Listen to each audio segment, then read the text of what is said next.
Welcome friends. तो आज की इस वीडियो में हम डिस्कस करेंगे आपका यहाँ पे माइक्रोबायोलॉजी के buzzwords. So without wasting any time let us start. ठीक है, तो सबसे पहले यहाँ पे आपका कैजिएटिंग ग्रेनुलोमास की हिस्ट्री मिलेगी। मतलब क्वेश्चन आपसे बोलेगा यहाँ पे कैजिएटिंग ग्रेनुलोमा, और ये जो आपका जिस कंडीशन के साथ ये एसोसिएट हो रहा है वो बैक्टीरिया जो है आपका क्या है, एसिड फास्ट बेसिलाई है। और यहाँ पे वो क्या शो कर रहा है, यहाँ पे लैंगरहैंस, यहाँ पे जाइंट सेल की भी कंडीशन शो कर रहा है, यहाँ पे गोन फोकस। अगर ये चारों कंडीशन किसी भी क्वेश्चन में आपको दिखती है तो वहाँ पे आपका डायग्नोसिस क्या बनेगा, यहाँ पे ट्यूबरक्यूलोसिस बनेगा। ठीक है, नेक्स्ट केस सिनेरियो की अगर हम बात करें, यहाँ पे रोज स्पॉट की हिस्ट्री मिलेगी। आपसे बोला जाएगा स्टेप लैडर फीवर भी है, उसके साथ साथ यहाँ पे पेयर पैचेस के नेक्रोसिस की हिस्ट्री मिलेगी, और यहाँ पे विडाल टेस्ट जो है वो भी पॉजिटिव होगा। तो ये कहाँ पे देखने को मिलता है, आपका टाइफाइड फीवर में। अब देखिए यहाँ पे क्वेश्चन ये भी आता है कि किस वीक में हम कौन सा टेस्ट जो है टाइफाइड में परफॉर्म करा सके। तो उसको एक निमोनिक है यहाँ पे बासु, BASU। एग्जामिनर डायरेक्ट आपसे पूछ लेगा यहाँ पे कि फर्स्ट वीक में क्या टेस्ट करते हैं, सेकंड वीक में क्या करते हैं, थर्ड वीक में क्या करते हैं, फोर्थ वीक में क्या करते हैं। ठीक है, तो ये हो जाएगा आपका फर्स्ट वीक, ये सेकंड वीक, ये थर्ड वीक, और ये हो जाएगा आपका फोर्थ वीक। तो यहाँ पे जो है फर्स्ट वीक में हम क्या करते हैं, यहाँ पे ब्लड का कल्चर करते हैं। उसके बाद यहाँ पे ए से हो जाएगा आपका यहाँ पे ए ग्लूटिनेशन टेस्ट हो जाएगा। एस से जो है क्या हो जाएगा आपका, यहाँ पे एस से जो हो जाएगा आपका स्टूल, और यहाँ पे यू से क्या हो जाएगा आपका, यहाँ पे यूरिन टेस्ट। ठीक है, तो यहाँ पे आप बासु निमोनिक याद रखिएगा, क्योंकि एग्जामिनर डायरेक्ट आपसे पूछेगा कि यहाँ पे सेकंड वीक में हम क्या टेस्ट परफॉर्म कर देते हैं, यहाँ पे एग्लूटिनेशन। अब आपसे पूछ दिया यहाँ पे थर्ड वीक में कौन सा टेस्ट परफॉर्म करते हैं, यहाँ पे स्टूल कल्चर करते हैं। फोर्थ वीक में हम क्या परफॉर्म करते हैं, यहाँ पे यूरिन कल्चर करते हैं। ठीक है, तो आप याद रखिएगा इसको। नेक्स्ट केस सिनेरियो की बात करें तो यहाँ पे राइज वाटर स्टूल, यहाँ पे राइज वाटर स्टूल आपने जैसे ही सुना तो यहाँ पे आपका क्वेश्चन यहीं पे सॉल्व होगा। ठीक है, कॉलरा आप डायरेक्ट यहाँ पे मार्क कर लेंगे। लेकिन चलिए थोड़ा सा और देख लेते हैं। अब देखिए जो यहाँ पे माइक्रो ऑर्गेनिज्म होता है कॉलरा, जो कि कॉज करता है, वो क्या शो करता है, यहाँ पे डार्टिंग मोटिलिटी।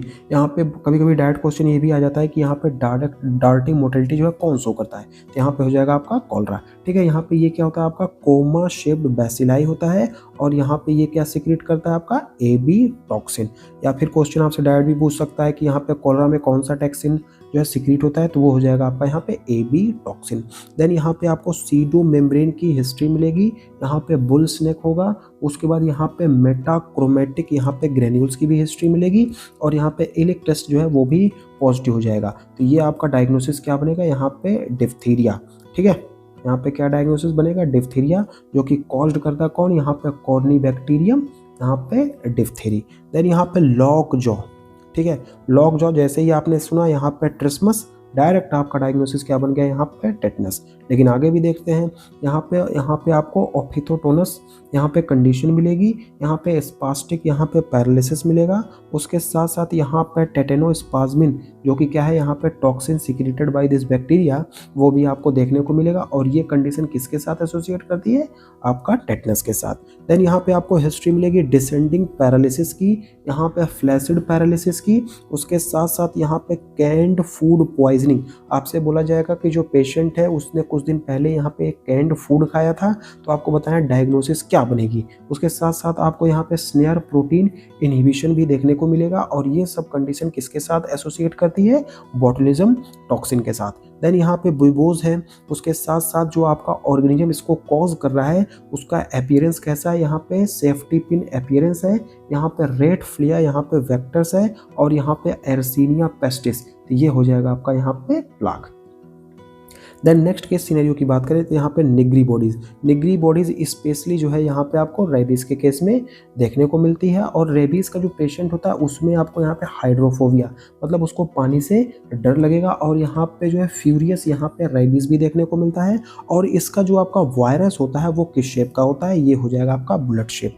ठीक है, डायरेक्ट ये भी क्वेश्चन आ सकता है कि यहाँ पे बुलेट शेप वायरस आपको कहाँ देखने को मिलता है, रेबीज में। आपको कौन सी एंटीबॉडी देखने को मिलती है, तो ये हो जाएगी आपकी यहाँ पे निगरी बॉडी, मतलब कौन सी बॉडी, एंटीबॉडी नहीं, कौन सी बॉडी देखने को मिलती है यहाँ पे, निगरी बॉडी। और यहाँ पे एक पेशेंट जो है आपका रेबीज का, उसको यहाँ पे क्या शो होगा, वहाँ पे डेट इज यहाँ पे हाइड्रोफोबिया, मतलब उसको पानी से डर लगेगा। तो ये सब कंडीशन किसके साथ एसोसिएट करती है, रेबीज के साथ। देन यहाँ पे आपको हिस्ट्री मिलेगी कि यहाँ पे फ्लास्क शेप अल्सर है, ठीक है। जब आपको यहाँ पे हिस्टोलॉजिकल इमेज दी जाएगी तो उसमें आपको यहाँ पे एक ऐसे यहाँ पे फ्लास्क शेप अल्सर जो है देखने को मिलेगा। उसके बाद यहाँ पे एनकोवी, यहाँ पे शॉस स्टूल भी आपको देखने को मिलेगा। उसके बाद यहाँ पे जो आपके ट्रोफोजोइट है विथ आरबीसी देखने को मिलेगी। एंड यहाँ पे एंट अमीबा हिस्टोलेटिका भी आपको यहाँ पे क्वेश्चन में दिया जाएगा। देन आपकी डायग्नोसिस क्या बनेगी, यहाँ पे अमीबिएसिस। देन यहाँ पे नेक्स्ट क्वेश्चन की अगर हम बात करें, यहाँ पे आपको बोला जाएगा यहाँ पे फाउल स्मेलिंग स्टेटोरिया है। उसके साथ साथ यहाँ पे पियर्स्ड शेप, यहाँ पे ट्रोफोजोइट है, यहाँ पे फ्लैजिलेटेड पैरासाइट भी है, और यहाँ पे आपको वेंट्रल सकिंग डिस्क जो है वो देखने को मिली है। देन आपका डायग्नोसिस क्या बनेगा, यहाँ पे GRDSS। देन यहाँ पे शीडो हाइफी है, यहाँ पे शीडो हाइफी है। उसके बाद यहाँ पे कॉटेज चीज़, यहाँ पे डिस्चार्ज भी है।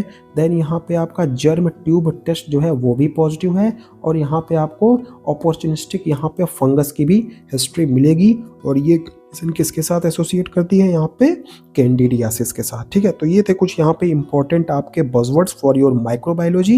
एफएमजी में आपको ये बहुत ही हेल्प करेंगे। देखिए छोटा छोटा सा जो बज़वर्ड होता है ना, ये आपको यहाँ पे क्वेश्चन को इजिली क्रैक करने में बहुत ज़्यादा, क्योंकि यहाँ पे 5 से 7 लाइन का जो है आपको एग्जामिनर जो है एक लंबा सा पैराग्राफ देगा और फिर उसमें डायग्नोसिस पूछेगा। तो आपको अगर मान लीजिए यहाँ पे क्वेश्चन में कहीं दिख गया कि यहाँ पे रोज राइस वाटर स्टूल है, तो आपके दिमाग में फट से क्वेश्चन आ जाएगा, मतलब जो है ये तो कॉलरा के साथ एसोसिएट करता है। और खुदा ना खास्ता आपको वहाँ पे बोल दिया कि यहाँ पे ये जो ऑर्गेनिज्म है वो डार्टिंग मोटिलिटी को शो करता है, यहाँ पे कोमा सेव्ड बैसिलस है, एबी टॉक्सिन की हिस्ट्री दी गई है, तो डायरेक्ट आपका ऑप्शन जो है यहाँ पे कॉलरा के साथ एसोसिएट कर जाएगा और आपका डायग्नोसिस यहाँ पे कंप्लीट हो जाएगा। तो ऐसे ही अगर आप 1-2 बार इसको देख लेंगे ना, तो ये चीज़ें आपके दिमाग में अच्छे से बैठ जाएंगी और क्वेश्चन को आप यहाँ पे देखते ही सॉल्व कर लेंगे। Thank you for watching, keep supporting and have a great day.